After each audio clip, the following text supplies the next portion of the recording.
शिव हर हर हर महादेव अवधूत चिंतन श्री गुरुदेव दत्त। खूप छान, खूप धन्यवाद। सगळ्यांनी बसून घ्या।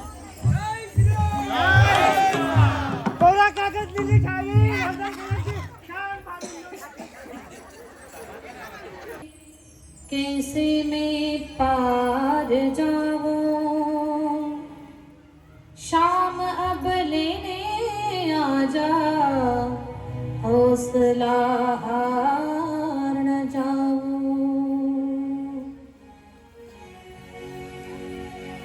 तीन बाण की धारी तीनों बाण चलाऊं ना, मुश्किल में ही दास तेरा अब जल्दी आवा।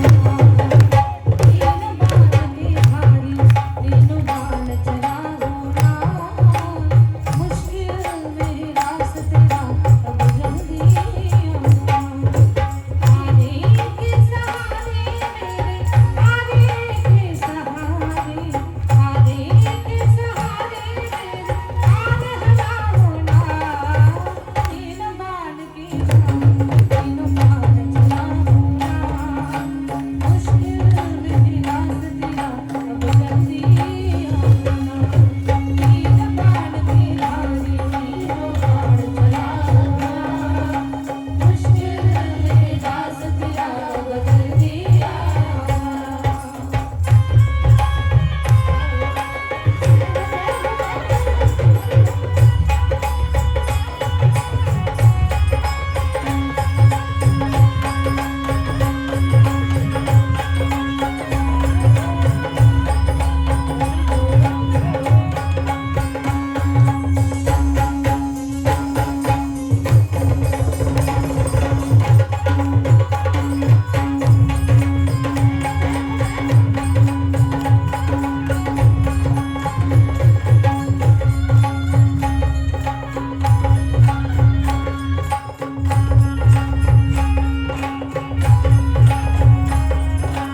भजनांसाठी एकदा टाळे वाजू.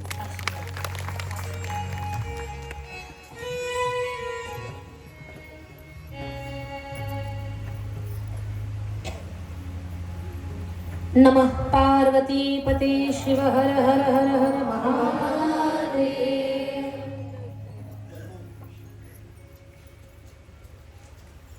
भगवान श्री विश्वनाथाचं विश्वातलं पहिलं पूजन कोणी केलं?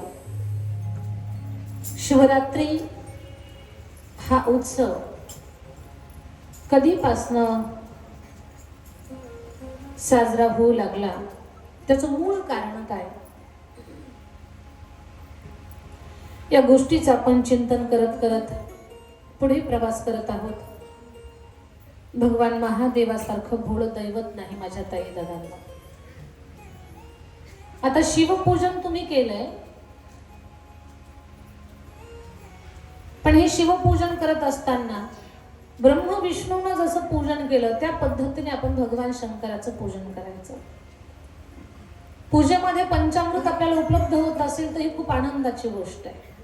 तसा लोटाभर पाण्यानं प्रसन्न होणारा हा देव आहे. पण पंचामृतानं जर आपण महादेवाचा अभिषेक केला तर याच्यासारखं समाधान दुसरं कोणतं नाही. 5 पदार्थांचं मिळून बनतं पंचामृत. पंचामृतामध्ये दूध, दही, तूप, पिठी साखर आणि मध या 5 वस्तूंचं एकत्रीकरण पंचामृत. या गोष्टी स्वतंत्र जरी अर्पण केल्या तर त्याचंही विशेष फल आहे. महादेवाला दुधानं जर आपण अभिषेक केला तर संतती प्राप्ती होते. जुन्या काळात एक आशीर्वाद द्यायचे पहा, दूधो नः पूतो फलो. म्हणजे वंशवेल जी आहे ती वंशवेल अखंड पुढे पुढे पुढे वाढत राहते. तर महादेवाला दुधाचा अभिषेक केला की तो आशीर्वाद आपल्याला प्राप्त होतो. निसंतान निपुत्रिक हे जे दुःख आहे ते आपल्या वाट्याला येत नाही. महादेवाला दुधाचा अभिषेक कराल तर वंशवृद्धी होईल, संतती प्राप्त होईल. महादेवाला दह्याचा अभिषेक कराल तर कुटुंबातल्या लोकांचं प्रेम टिकून राहील. आता माणसांकडे पैसा आहे, प्रेमाचा अभाव आहे. पूर्वी पैसा कमी होता, प्रेम जास्त होतं. जुन्या काळात पहा, जुन्या माता माऊल्या कुणाचे लेकरू असू दे, कुणाची लेकबाळ असू दे, समोर आले तोंडावरनं हात फिरवणार, माया करणार, बोट अशी मोडणार, आले बाले घेणार. आता ती माया राहिली का होता? नाही. जुन्या लोकांकडे जी माया होती ती आता राहिलेली नाहीये.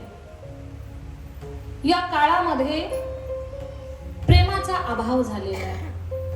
घरात 4च माणसं आहेत पण 4ही लोकांचे तोंड 4 भिंतीकडे आहेत. आणि कुटुंबातलं प्रेम कमी झालंय, पती पत्नीतलं प्रेम कमी झालंय. हे कशातून कळतं? किंवा आपल्यातलं प्रेम कमी झालं त्याचं एकच कारण आहे, संवाद कमी झाला, प्रेम कमी झालं. त्याचं लक्षण आहे संवाद कमी झाला की प्रेम कमी झालं. आणि संवाद आपला कमी झाला माणसांसोबत, आपला जास्त वेळ मोबाईल मध्ये जास्त चाललेला आहे. माणूस मोबाईल सोबत जास्त बोलतो पण माणसांसोबत कमी बोलतो. मोबाईल चांगलाही आहे आणि त्याचा दुरुपयोग केला तर चुकीचा सुद्धा तेवढाच आहे. वस्तू आपल्या फायद्यासाठी भल्यासाठी तयार झालेली आहे, पण त्याचा आपण वापर कसा करतो त्याच्यावरती चांगला आणि चुकीचा अवलंबून आहे. मोबाईलच्या कुठे कुठे अतिरेक वापरानं माणसं बधीर झालेली आहेत. बधीर थोडंसं जड वाटेल माझं बोलणं तुम्हाला. या मोबाईलमध्ये तरुण मुलं असतील, तरुणी असतील, मोबाईलमध्ये एवढे व्यस्त झाले की त्यांना कसलंच भान नाही आपण कुठे बसलो, काय बोलतोय, काय चाललंय आपलं, आपल्या बाजूला कोण आहे, इकडेही लक्ष नाही. एक बहादर मोबाईल खेळत खेळत दुसऱ्याच्याच घरात गेला आणि जाऊन सोफ्यावर बसला. घर दुसऱ्याचं आणि दुसऱ्याच्याच बायकोला म्हणतो पाणी आण. तिला चप्पल घेऊन यायला पाहिजे होती आणि ती पण बधीर पाणी घेऊन आली. का? ती पण किचन मध्ये मोबाईलच खेळत होती, मोबाईलवरती गेम चालू होती. तिनं कुणाला पाणी द्यायला लक्ष नाही, आपल्याला कोण पाणी देतं त्याचं यायला लक्ष नाही. ती किचन मध्ये गेली, हा सोफ्यावर बसला. त्या घराचा ओरिजिनल मालक आला. आता प्रकरण किती महागात जाईल पहा, पण तेही बधीर मोबाईल खेळतच आहे. त्याला सोफ्यावर दुसरंच दिसतं, याला वाटलं आपलंच घर चुकलं, रिटर्न गेलं दुसऱ्याच्याच घरात, बेदम मार खाल्ला, मग बाहेर आलं. मोबाईलचा वापर करू नका असं अजिबात म्हणणार नाही, पण त्याचा जर अतिरेक झाला, तुम्ही फक्त जास्त मोबाईल सोबत बोलताय, परिवारातल्या लोकांसोबत बोलत नाही, जेवढा संवाद तुमचा कमी होईल ना दादांनो, प्रेम तिथे कमी झालं असा त्याचा अर्थ. संवाद तुमचा टिकून असेल, तुमचं प्रेम कायम टिकून आहे. म्हणजे परिवारातलं प्रेम टिकवण्यासाठी भगवान महादेवाचं एक पूजन विधी आहे. महादेवाला दह्यानं अभिषेक करा, परिवारातलं प्रेम टिकून राहतं. महादेवाला तुपाचा अभिषेक केला तर आरोग्य प्राप्त होतं. महादेवाला मधाचा अभिषेक केला तर ऐश्वर्य प्राप्त होतं.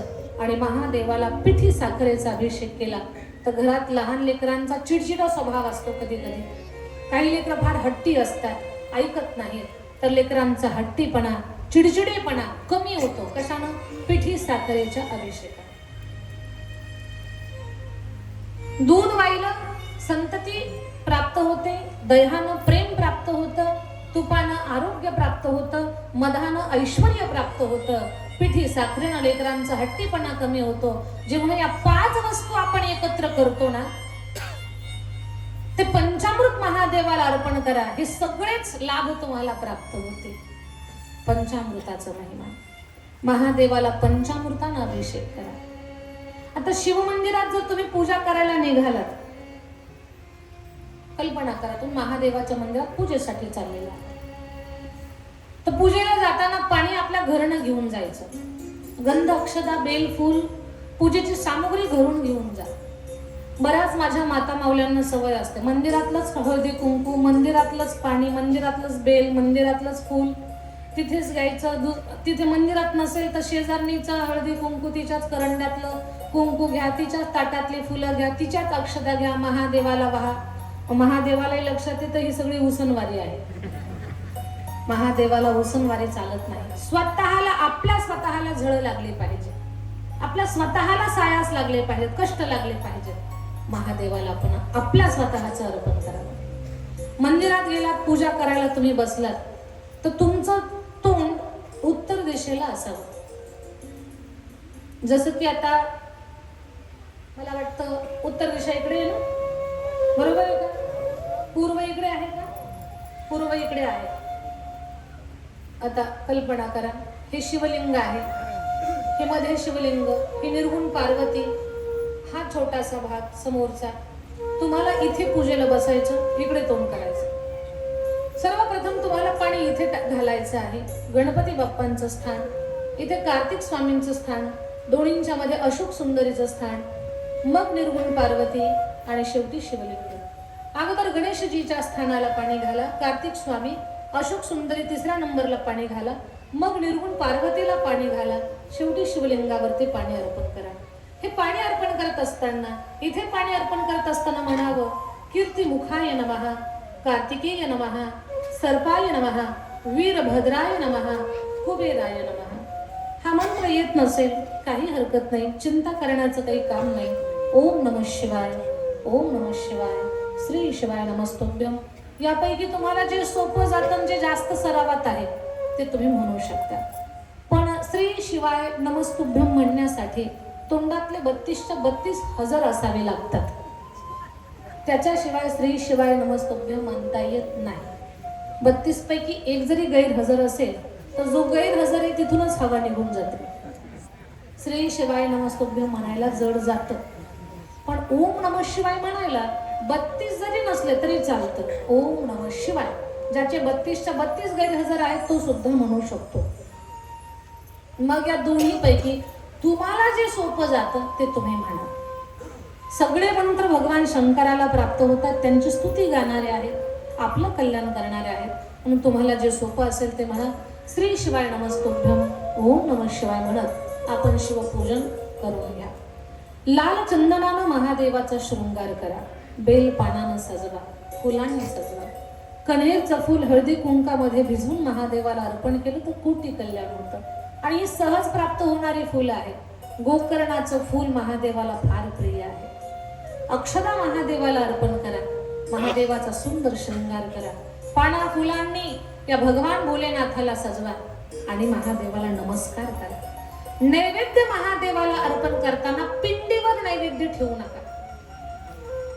तुम्ही जळगाव खानदेशच्या भागात असाल तर केळीची पानं उपलब्ध होतील तुम्हाला.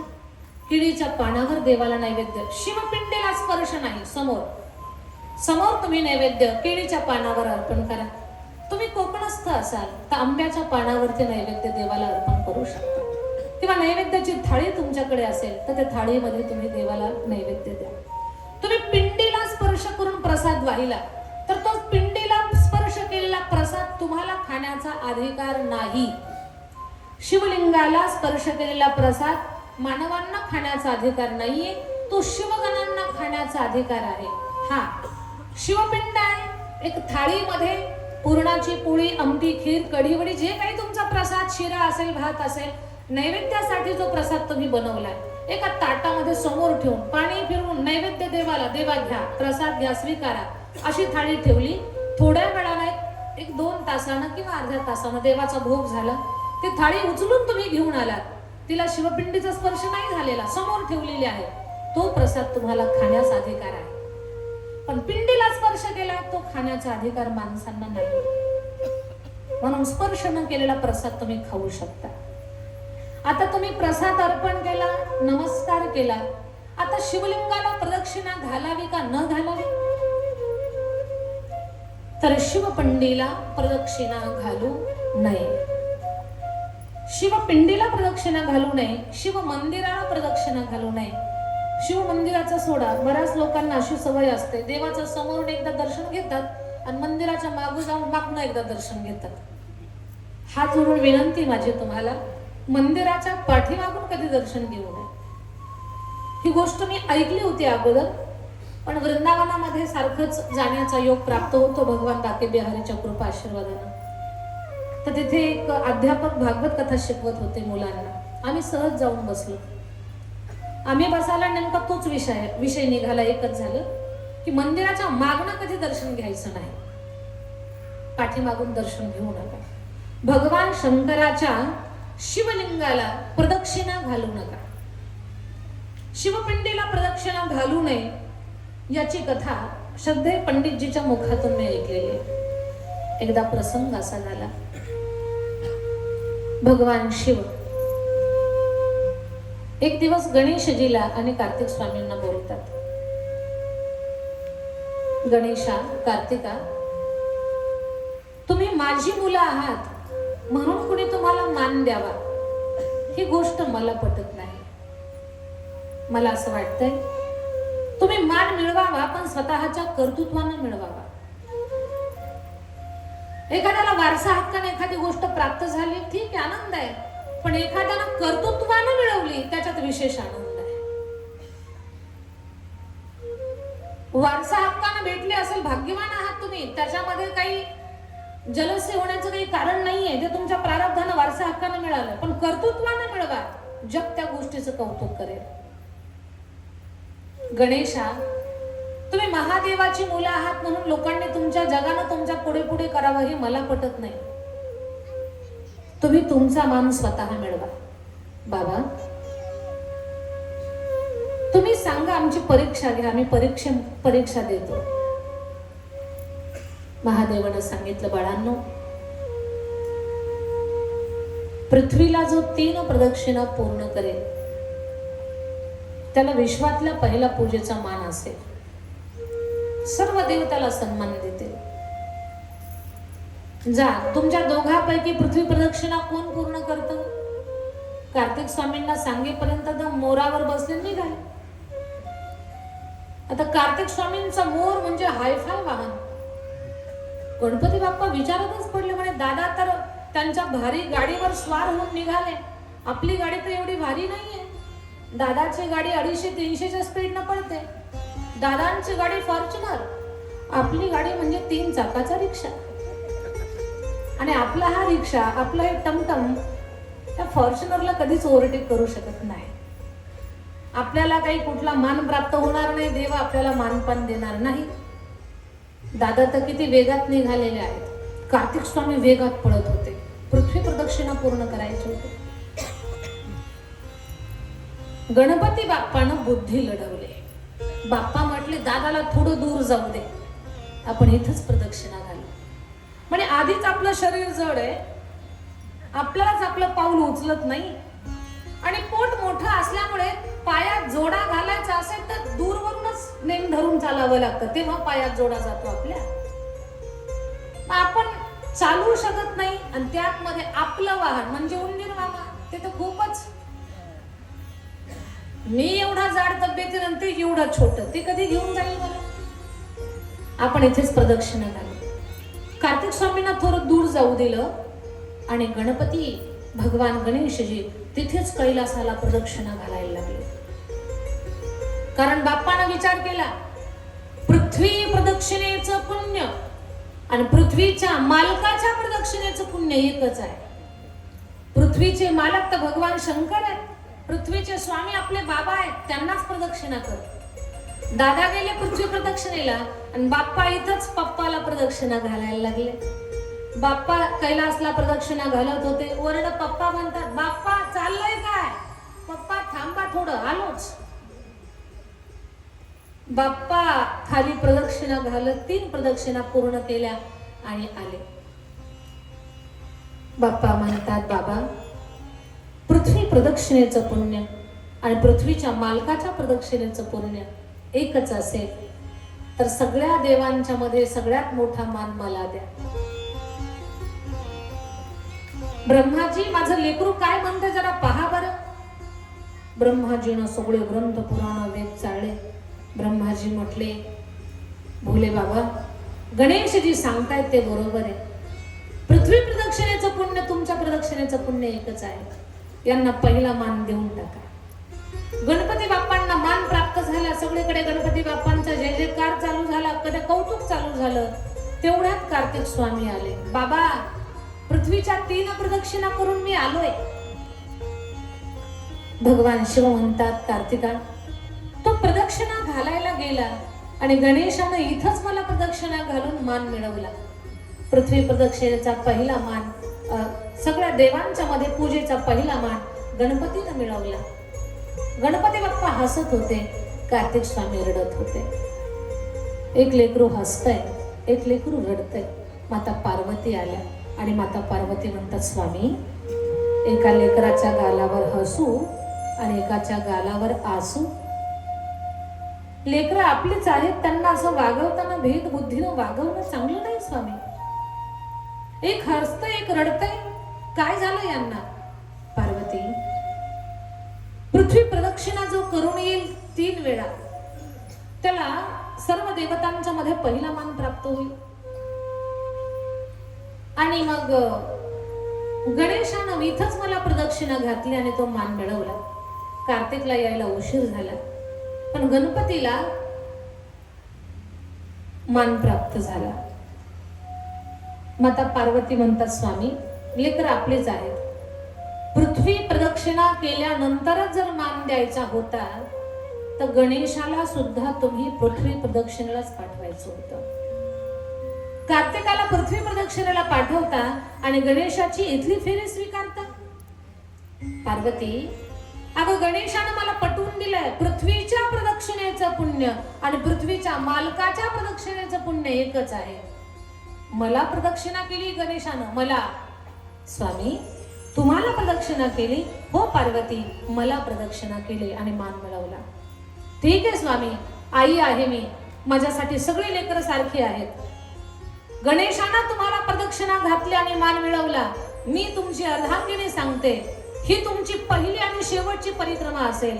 इथून पुढे भगवान भोलानाथ तुम्हाला कोणीच पूर्ण प्रदक्षिणा करणार नाही. जो पूर्ण प्रदक्षिणा करेल त्याला पुण्य नाही पण दोष लागेल.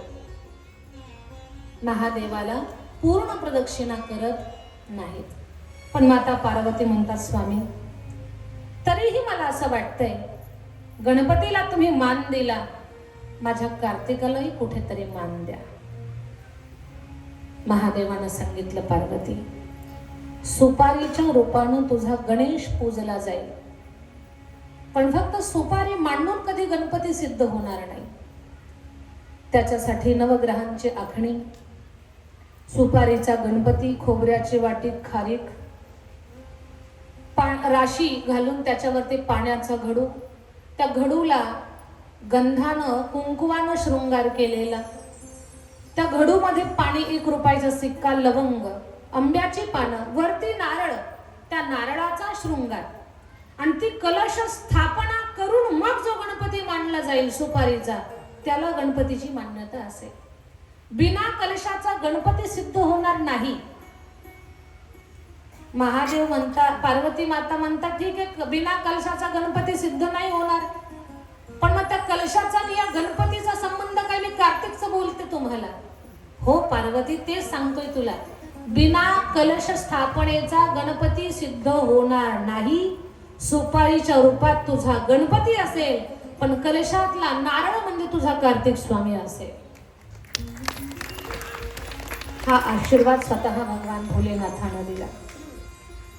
म्हणून कलश स्थापना, सुपारीचा गणपती, मग भगवान गणेशजीचं रूप, तिथे त्यांना अग्रपूजेचा मान, हे सगळं प्राप्त झालं. पण या कथेतून आपल्याला शिकायचं आहे की महादेवाला पूर्ण प्रदक्षिणा घालत नाही. भगवान भोलानाथ, सांब सदाशिव यांची आपण पूजा केली, बेल, फुलं, गंध, अक्षता अर्पण केलं, नैवेद्य अर्पण केला, प्रसाद तिथे आपण महादेवाचं दर्शन घेतलं. दर्शन घेतल्यानंतर आपण बाहेर या, प्रदक्षिणा करू नका.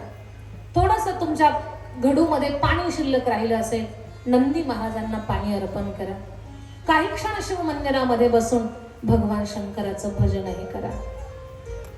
नमः पार्वती पते शिव हर हर महादेव. महादेवाची पूजा कशी करावी